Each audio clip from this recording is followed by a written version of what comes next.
Yeah, our next speaker for the session is Mr. Bikramjit Acharji. He is a research scholar at the Indian Institute of Technology, Guwahati, and his research interests include fixed point theory, Packley interpolation function, and the iterated function system. He is currently working under the supervision of Professor M. Guru Prem Prasad. Thank you for being with us, Bikramjit. Over to you.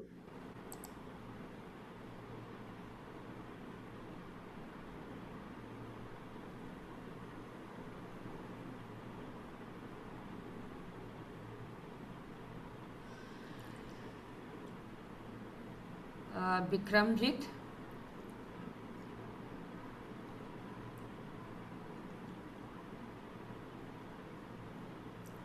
Can you share the file? Yeah, am I audible to all of you? Yeah, now you are audible. Okay.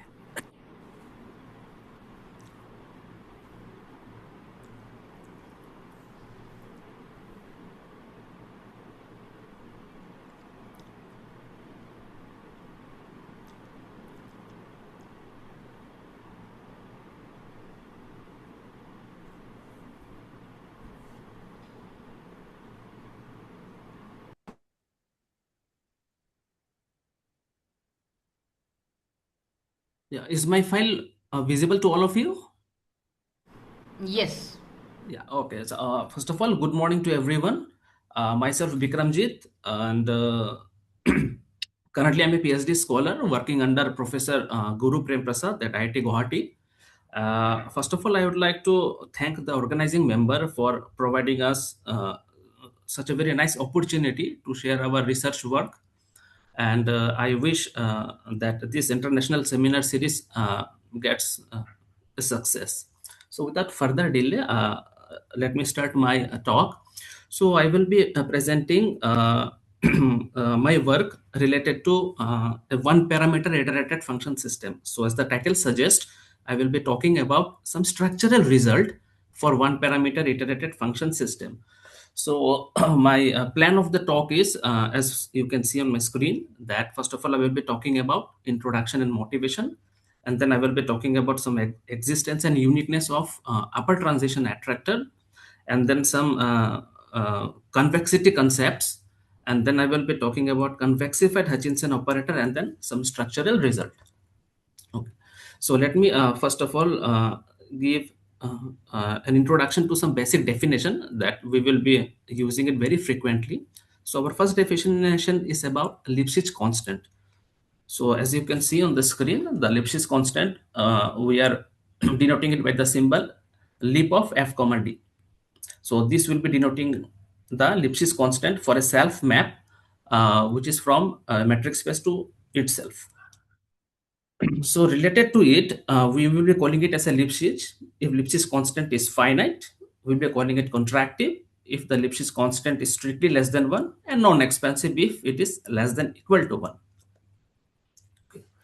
So now, as we all know, actually, what is a finite iterated function system? This is nothing but actually a finite collection of continuous function from a metric space to itself. Okay. So here now we have the related to IFS. We have actually we need a space of non-empty compact subsets, and with it actually we are having a metric which we call it as a Hausdorff metric. And now on this complete metric space, we consider a finite iterated function system, and associated with it we have an operator. And I would like to note it down that although I am denoting the system IFS with the symbol F, again I'm using the same symbol F for the Hutchinson operator as well. So by the context, it will be clear that which symbol actually is indicating what. Now here comes the definition of an attractor. So a compact set A is said to be an attractor of an IFS if there is an open neighborhood of that set A such that A is a fixed point of the Hutchinson operator. And actually, not only that, if we take the n-fold composition of the Hutchinson operator over a set K, it should converge to the set A. And that limit actually should be independent of the set K, which is a compact subset of our open neighborhood U. And such largest set U is said to be a basin of the our IFS F. Okay. Now we have a result that if an IFS is contractive, then it has a unique attractor, and the basin is the whole space X. Now, the way we have defined a Lipschitz constant for a self map, in the similar way, actually, we are defining to be a Lipschitz constant for an IFSF. So, the Lipschitz constant for an IFSF, we are taking actually maximum of Lipschitz constant of F present in the system, capital F. So, similarly, we will be calling the IFSF to be Lipschitz if this constant, the Lipschitz constant is finite, contractive if this Lipschitz constant is strictly less than 1, and similarly non-expansive if it is less than equal to 1. Okay. Now, we can observe that a contractive IFS always admits an attractor, but this contractivity is actually not a necessary condition for the existence of an attractor. So here we have an example uh, that this IFS is not a contractive IFS, but we still have an attractor.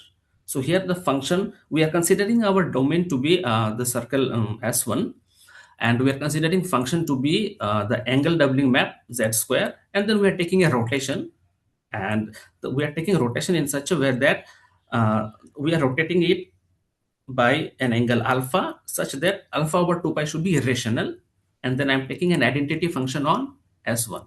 So this IFS F is not contractive, but it has an attractor, and in fact the attractor is the whole S1 itself. So actually this looking at this, a natural question arises that what happens to attractors when a contractive IFS gradually loses contractivity. So actually this motivates us to study one parameter IFS Ft where T ranges over some interval. And the idea behind studying this one parameter IFS is that as the parameter T is close to 0, our IFS becomes more contractive. And as T approaches the other end of the interval, it becomes less contractive. So for example, consider this one parameter IFS. So here I am taking the first function to be minus tx and second function to be minus tx plus t plus 1, where t is ranging over 0, 1. So as we can see, if we take t equal to 1, our function becomes minus x, and here it becomes minus x plus 2. So our both function becomes actually it becomes a non-contractive function at t equal to 1. However, for t less than 1, this f of t actually becomes a contractive IFS. So actually we want to study now what happens to the attractors, or what properties could we get. So here is some another example of one parameter IFS. Here also t ranges between 0 to 1, because at t equal to 1 the function becomes non-contractive, whereas for less than t it becomes contractive. So here we have some observation. So this observation says that for this example, if t lies between close to 0 to open 1, the IFS F is contractive and the attractor is 0 here.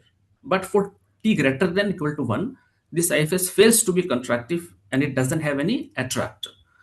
So a question arises now, what happens at the threshold? So here threshold is actually t equal to 1. So although this function, this IFS F1, this do not have any attractor, but it has some invariant set. So as we can see, 0 could be an invariant set of this. R itself will also be an invariant set of this. So actually this study of one parameter iterated function system was first done by Andrew Vines, so of which I will talk later in my slides. But here is the generalized version of one parameter IFS. So it was studied by Lesniak et al. In the year 2022. So they have defined a one parameter family, IFS family, to be f of t. It contains finitely many functions, and it is parameterized by a real number t. and t ranges from close 0 to open infinity. So we will be calling a real number t naught to be a threshold for the existence of an attractor if one parameter IFS ft has an attractor for t less than t naught but fails to have an attractor for t greater than t naught. And at t equal to t naught, we do not assume anything. It can have an attractor, it may not have. Now, throughout the study, what we will assume is that we will assume that our contractivity threshold is finite. And later we will see that although we are taking here an anonymous T naught, that it will be a threshold for the attractor. But by continuous reparameterization, without loss of generality, we can assume that our T naught is to be 1. Now, there are some hypotheses which we'll be assuming on our one parameter IFS. So our first hypothesis is that the function which we'll be considering in our one parameter IFS, it should not be any random function. So although parameter t is being introduced here, so it should have some relation with t. So the relation is that function fit, that should be continuous in t provided I and x are fixed. The second condition is that the Lipschitz constant of the IFS ft should be strictly less than 1 for all t in the closed 0 and open 1. And the third condition is that, so by second hypothesis, we already know that for t less than 1, all the functions are contractive, so it will have a unique fixed point. So in third hypothesis, we are assuming that if qit are that unique fixed point of those functions fit, then the limit of those fixed points should exist, which will be denoted by qi. And here qit denotes the unique fixed point of fit. And we are calling all those limiting fixed point to be the set capital Q. Now here are some observations. So observation is that if one parameter IFS ft satisfies h1 and h2, then the IFS ft for t less than 1 is a contraction in the Hausdorff matrix, and the function the IFS f1, it becomes a non-expansive map.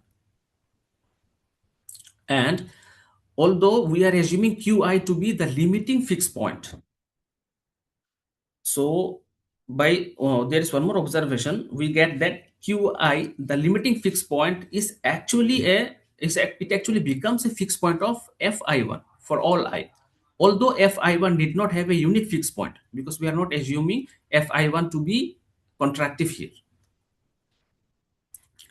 So this hypothesis actually can be interpreted as the first hypothesis, that continuous dependence upon t. The second hypothesis can be interpreted as contractivity of the maps in ft. And the third is that the behavior of fixed point of maps in ft. Now here comes a definition that if a one parameter IFS ft satisfies condition h1, h2 and h3, then we call it as a continuous contractive one parameter IFS with terminal fixed point.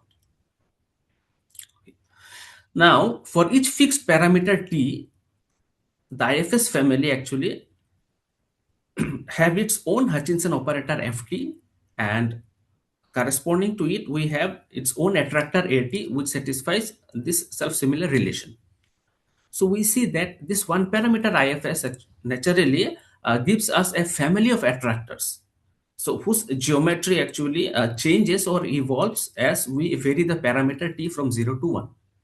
So now we are interested, actually one can be interested to know how this attractor actually behaves when t varies from 0 to 1.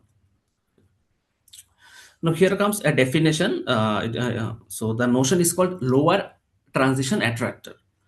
So for this, we have to assume that ft satisfies condition h3, that the limit of those fixed points should exist. Then we call a lower dot to be a lower transition attractor if it is f1q invariant.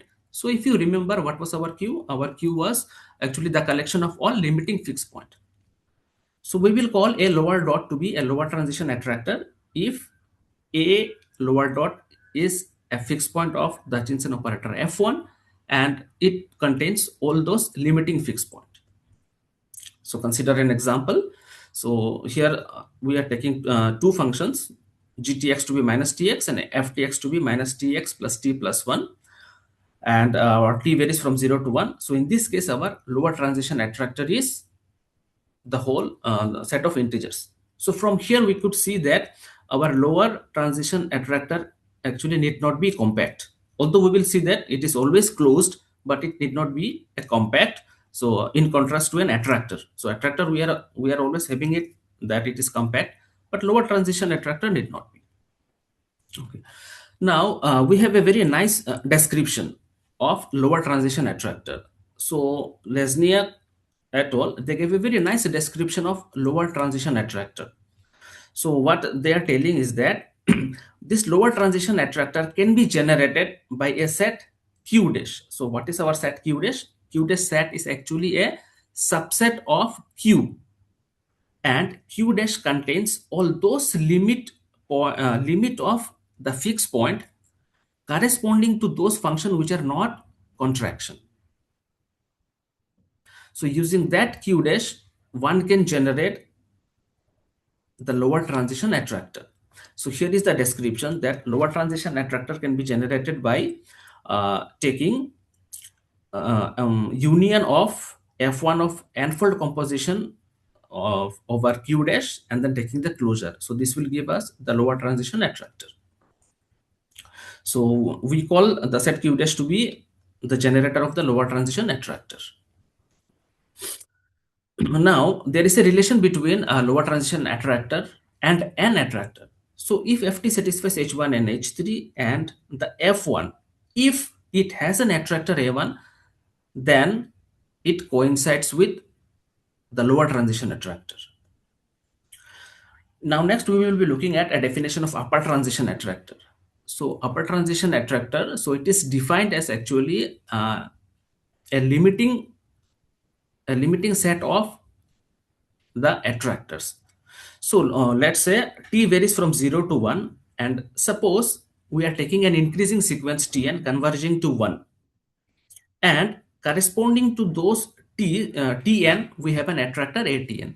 So if that sequence atn converges to a upper dot, then we call that a upper dot to be an upper transition attractor. Now if we observe carefully, this definition is relying on our choice of sequence of parameter. So it is obvious that the upper transition attractor depends on that our choice of sequence of parameters. So one in general should not expect that we will always get a unique upper transition attractor. It may happen that if we take two different sequences, we may get two different limits. So consider here an example, a one parameter IFS ft, tx upon 4, tx minus 1 plus 1, where t ranges from 0 to 1. Here, the lower transition attractor is 0 union, a power of 1 by 4, and upper transition attractor is the unit interval 0, 1. So here we can see that the lower transition attractor is a subset of upper transition attractor. And although whenever a one parameter IFS ft satisfies h1 to h3, then lower transition attractor always exists. However, such result we do not have for upper transition attractor. So let us look at this example. What it says is that this is a one parameter IFS ft. It satisfies all those hypotheses h1, h2, h3. However, these do not have any upper transition attractor.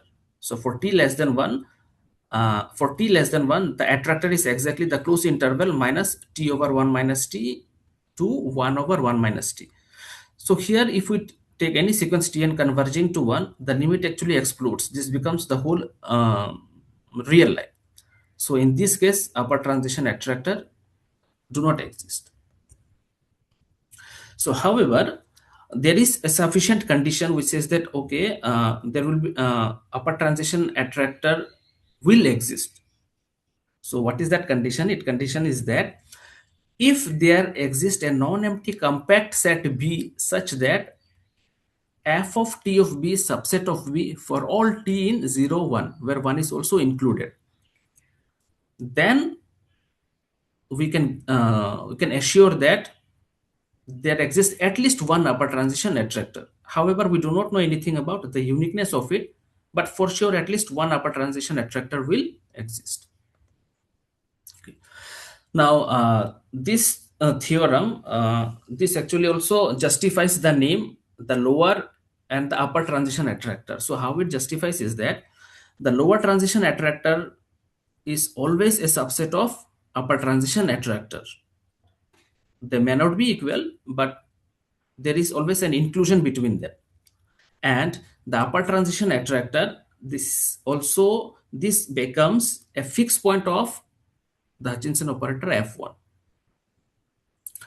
And not only that, our since lower transition attractor becomes a subset of upper transition attractor, so by definition of lower transition attractor, our upper transition attractor will also contain the set Q, that is the set of all limiting fixed point.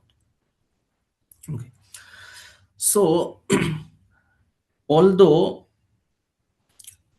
although we have this notion of upper transition attractor, but surprisingly we do not have any example in the literature which says which gives an explicit example where we have two different upper transition attractor.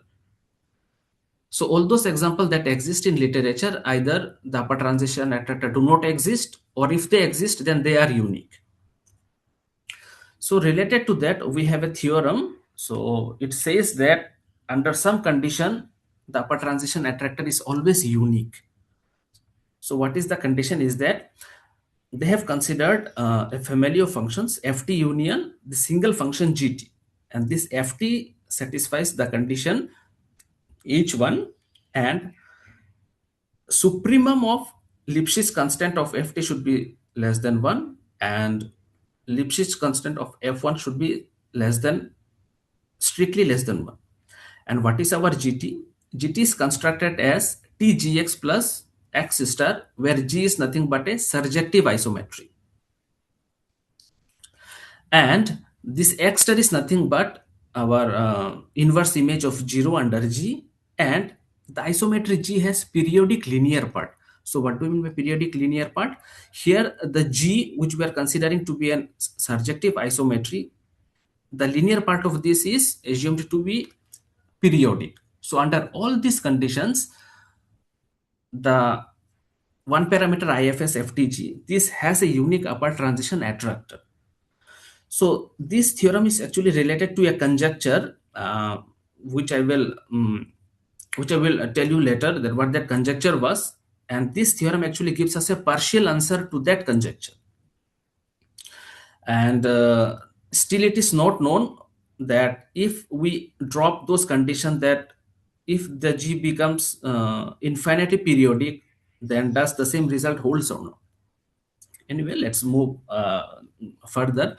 So here is an example of an IFS which have a unique upper transition attractor. So here F1, this is nothing but a rotation, and this is just an affine function. So these are actually a different illustration of the attractors for different values of t. So as t approaches 1, the attractors can be described graphically in this way. Okay. So in that work where Lesniak et al. In the paper 2022, in the same paper itself, they gave a conjecture. So what they proposed is that, okay, lower transition attractor will always exist, and they are assuming that if there exists one upper transition attractor which coincides with the lower transition attractor, then this upper transition attractor should be unique. And not only that, they are also concluding, or they are also expecting that upper transition attractor will become an attractor. And the next conjecture they gave is that if the functions in the one parameter IFS FT, they map metrically convex sets onto metrically convex sets, then the metrically convex hull of the lower and upper transition attractor should coincide. So we have already seen in an example that the lower transition attractor and upper transition attractor, they need not be equal. we may have a proper inclusion here. But this conjecture says that if we will take the convex hull of the lower and upper, so upper transition, we are not assuming uniqueness here, it can be any upper transition attractor. So they are expecting that the convex hull of lower and upper transition attractor should coincide. So our the work which we have done, the mainly deals with this conjecture. Although we could not prove this conjecture fully, but we got a family of functions where this is true. And also a difficulty came because here we are not dealing with an affine functions in Euclidean space. Here actually our function is a general function and our space is also a general space. So so let's move forward. So first of all, let me define what is called a metric segment. So this metric segment is defined, we will be denoting the metric segment between x and y as the closed bracket x comma y, and this includes all those points in metric space such that this triangle inequality becomes exact equality, that is d of xy should be equal to d of xz plus d of z comma y. So let us look at some example.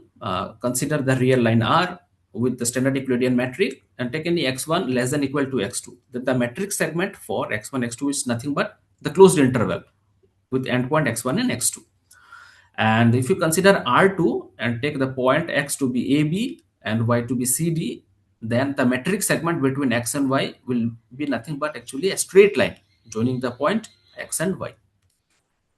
So this was some our standard metric. So consider now R2 with some non-standard metric, which is a taxicab metric.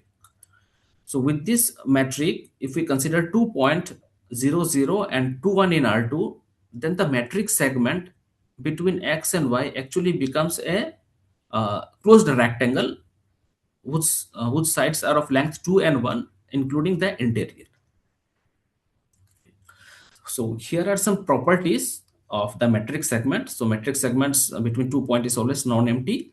They are also symmetric, and the metric segment between the two same point is that point itself.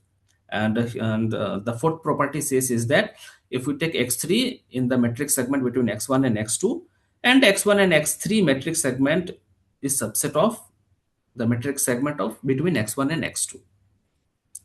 The fifth property says that if we take x4 from metric segment between x1 and x3, and this x3, if it lies in the metric segment x1 and x2, then our x4 should lie in the metric segment x1 and x2. And our sixth property says that the metric segment x1 and x2 is closed and bounded. Now, what do we mean by a metrically convex set? So a non-empty subset S is said to be metrically convex set if we take any 2 points from the set S, then the metric segment between x and y, they should lie in S. If it satisfies this condition, then we will say that okay, this S is a metrically convex set. Now here we have a proposition which says of metrically convex sets, then the result will also be a metrically convex set. Now here comes a definition of metrically convex hull. So what do we mean by a metrically convex hull? So we were defining a metrically convex hull to be a smallest metrically convex set which contains the given non-empty set S, and we are denoting it by conv of S. Okay. So it's a small remark. So by definition itself, since it is a smallest metrically convex set containing S, so it can be described in this way. Take the intersection of all those metrically convex set containing the set S. So this will give us nothing but the metrically convex hull of S. So now here are some properties, or rather I should call it as a lemma, that if S is any non-empty subset of X, then the set S is always contained in the metrically convex hull of S. The next lemma says that the metrically convex hull it actually satisfies an idempotent property. So what it says is that if S is any non-empty set, then metrically convex hull of metrically convex hull of S is nothing but the metrically convex hull of S itself. Okay, now this proposition, so what it says is that if we have two sets and one is the subset of other, then we get that metrically convex hull of the K1 is a subset of metrically convex hull of K2. And our this proposition says that if we have a finite collection of Ki, so by the way, this n suffix n, this denotes actually a first n natural number. So if we have a finitely many collection of non-empty set, then it satisfies this inclusion. What it says is that take the union of metrically convex hull of Ki. This will be a subset of metrically convex hull of union of all those Ki's. Now we have another property which says is that if F is a self map on X, and for each metrically convex set S, Fs is also a metrically convex set, then we have this property.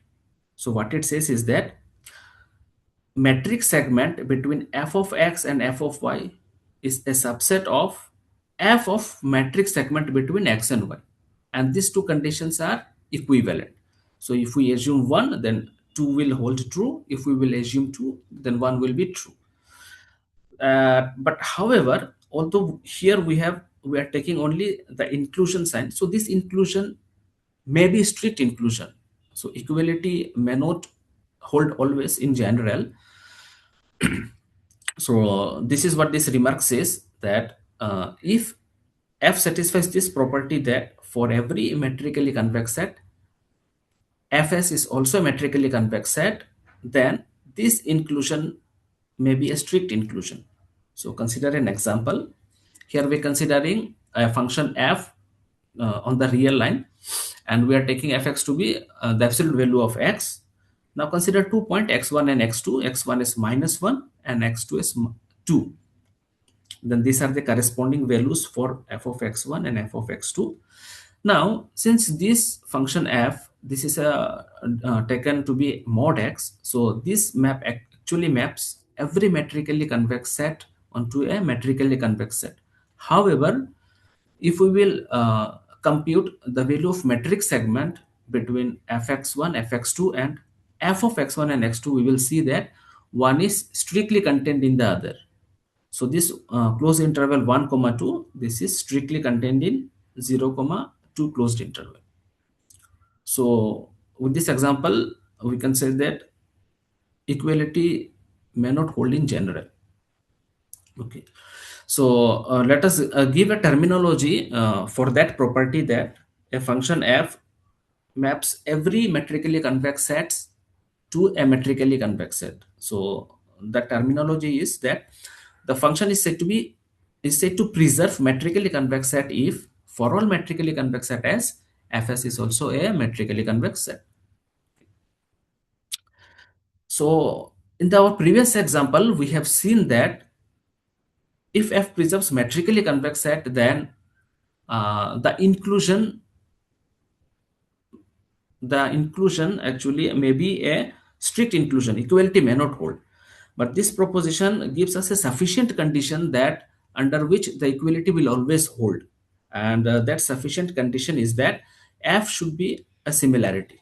So if we assume f to be similarity, and what do we mean by similarity? By similarity, we mean the function distance between fx and fy is exactly equal to some constant, or rather I should say some non-negative constant times distance between x and y. So if f preserves metrically convex set, and additionally if f is a similarity, then we will always get equality, that f of metric segment between x and y will be exactly equal to metric segment between fx and fy, and this holds true for all x and y in x. Okay. So let us give a terminology again for this criteria, that whenever this equality holds, we say that f preserve metric segment. So if F is a self map from a metric space to itself, then we will say F preserve metric segment if F of metric segment between x and y is exactly equal to the metric segment between fx and fy, and this should hold true for all x and y in the metric space X.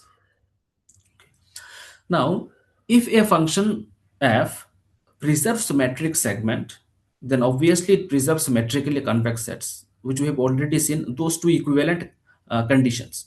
But however, the converse need not be true. So the same example works here. Next.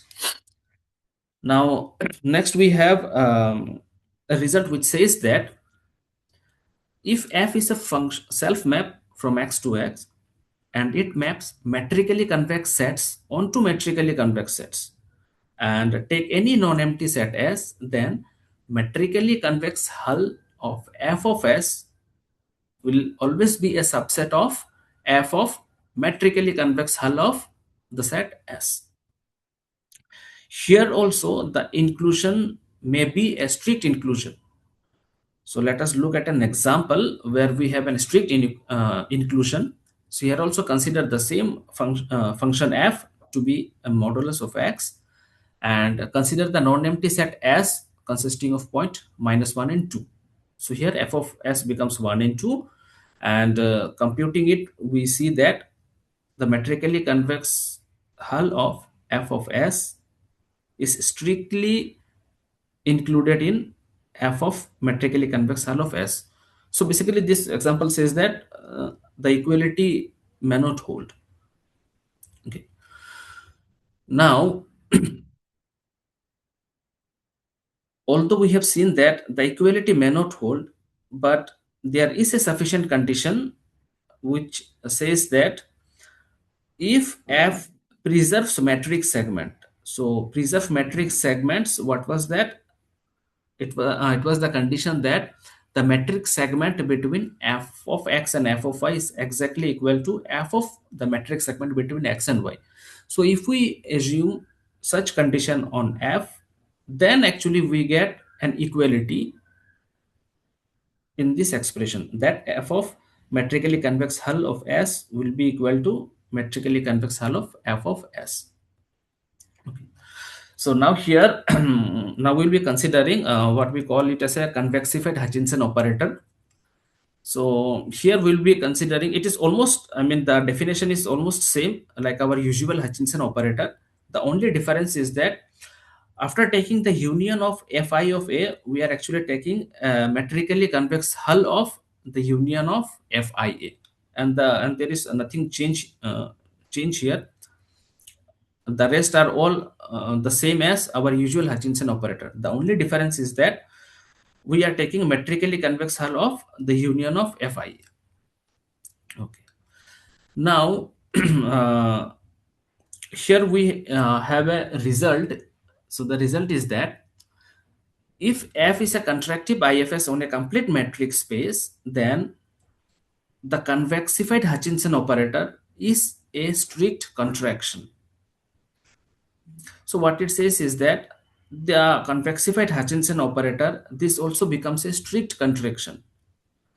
But although here I have not mentioned it, maybe the later slide I have mentioned, here actually we need an assumption. The assumption is that since we are working now in a general metric space, so we cannot expect this metrically convex hull operator to behave in a, I mean, nice way.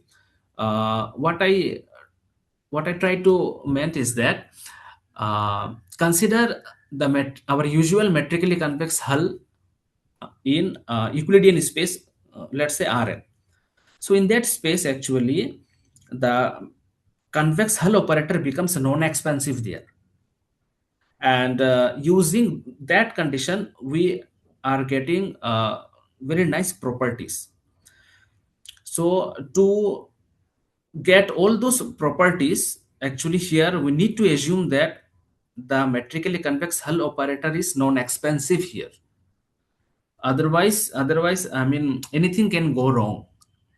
So just to be in the safe side, we need to assume that Okay, metrically convex hull operator is a non-expansive map here.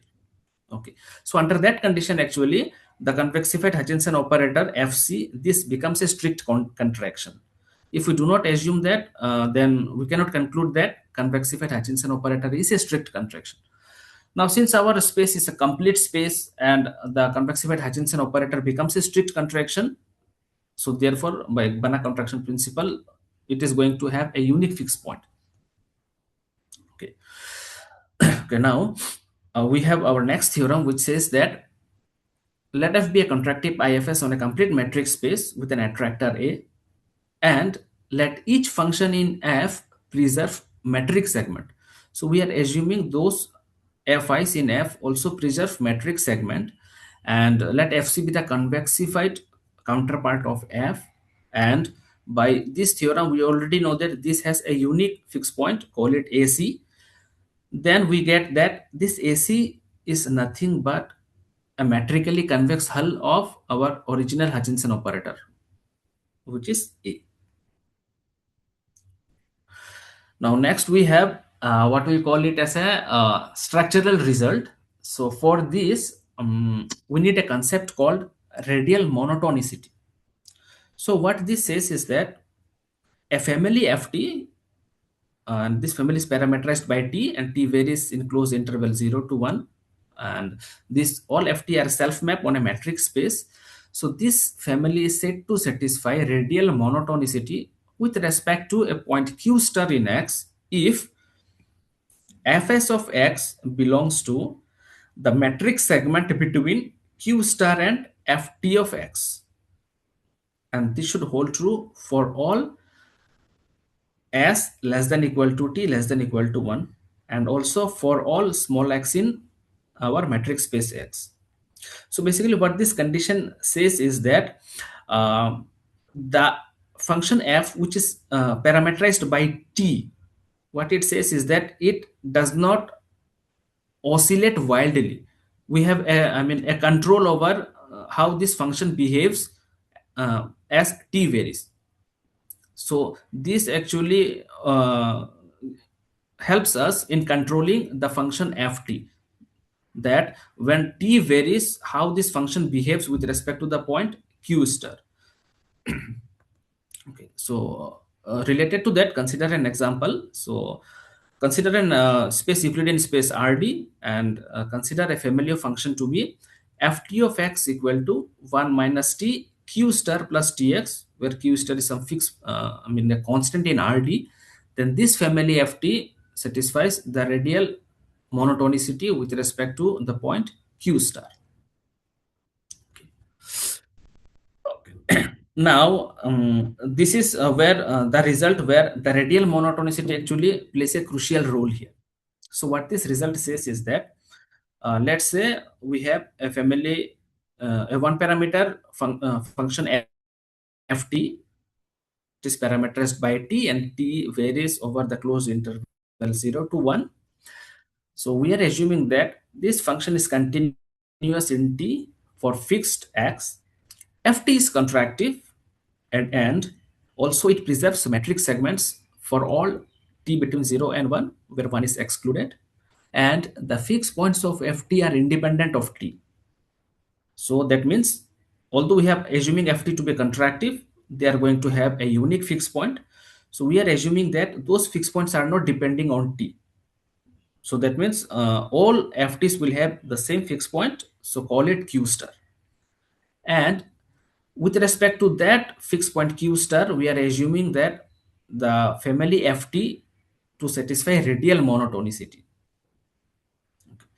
Then what we conclude is that if there exists a compact metrically convex set K such that Ft of K is subset of K, then what we get is that Fs of K will also be a subset of K. Now what, there is a relation between S and T. So the relation is that whenever S is less than equal to T and Ft of K is subset of K, then we will get that Fs of K is also a subset of K.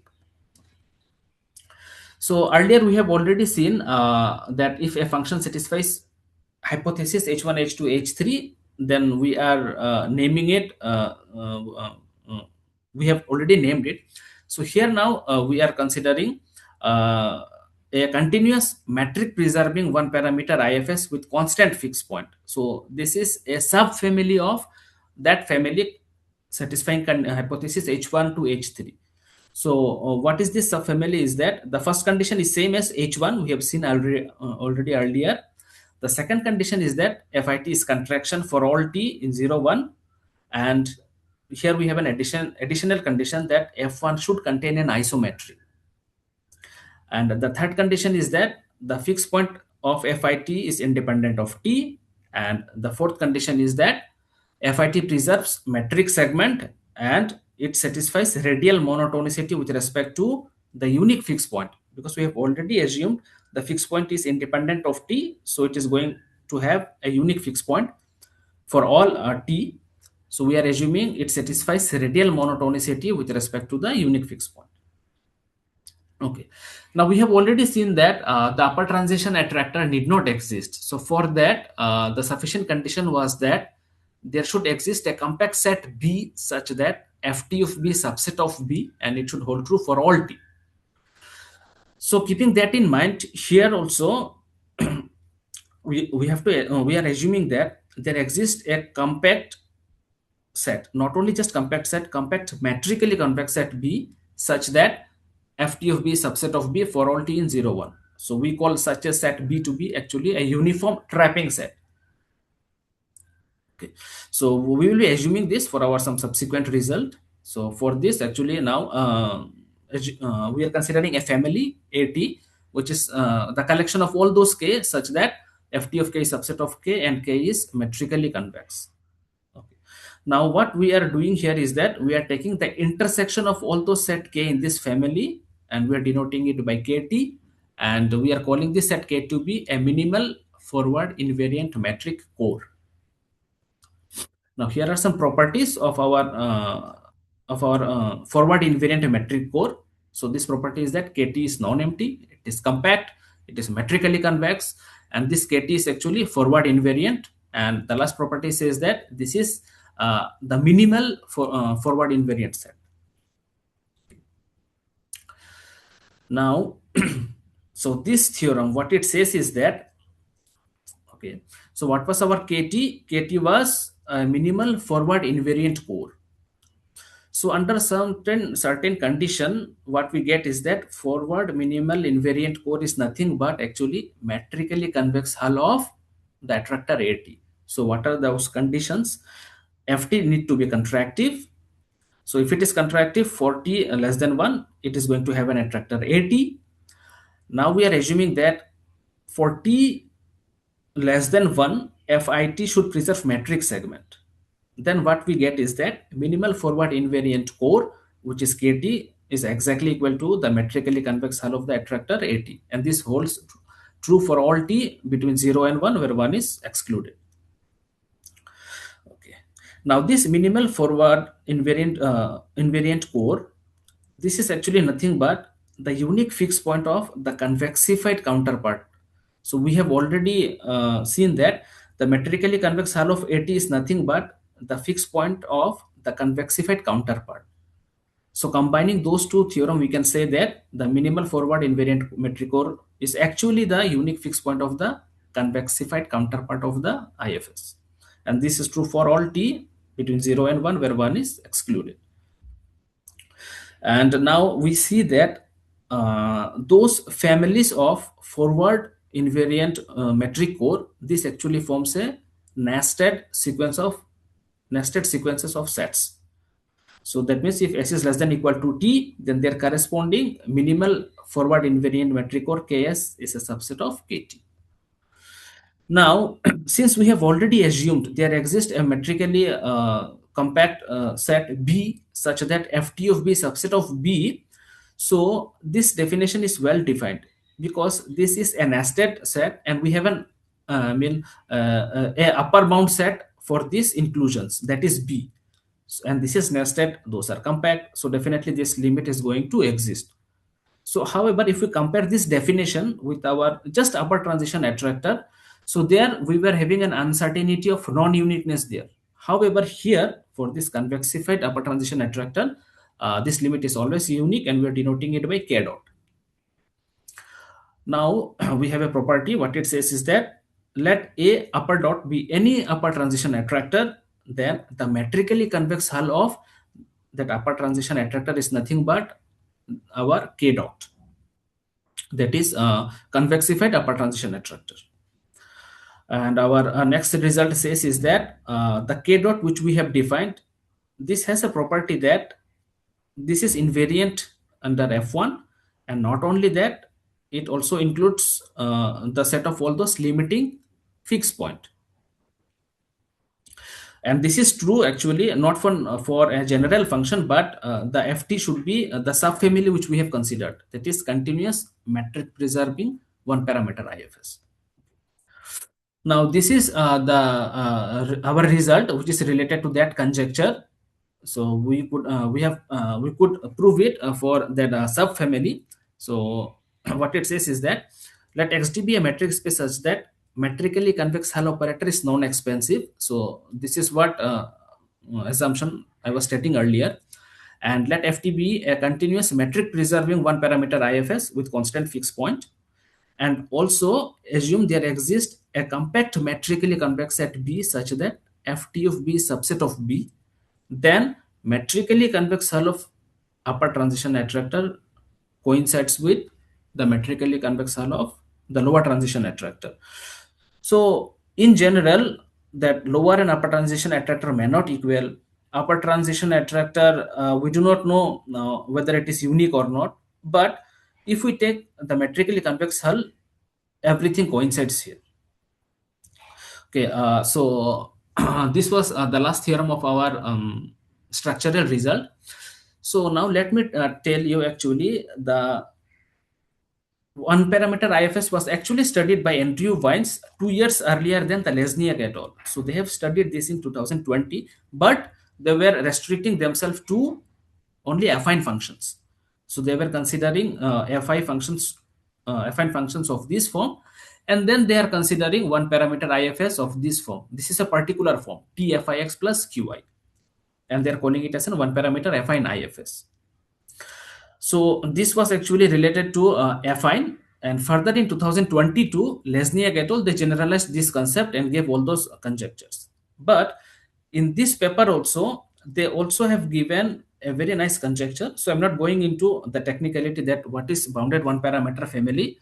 So they first actually conjectured that this FT is a bounded one parameter family, then this FT should have a unique upper transition attractor. So this was partially proved by Lesniak et al. In the paper which I have shown 2022, but that is also a partial answer of this. So I mean, till now we do not have any full answer of this, and surprisingly also we do not have any counter example or say example where we have two distinct upper transition attractors. So okay, so these are with this I would like to end my talk, and these are some references. And basically, if one is interested to know more about one parameter IFS, then I will suggest them the reference 5 and 6. And that's all. And thank you, everyone. Thank you, Mr. Bikram. I'll now stop the recording.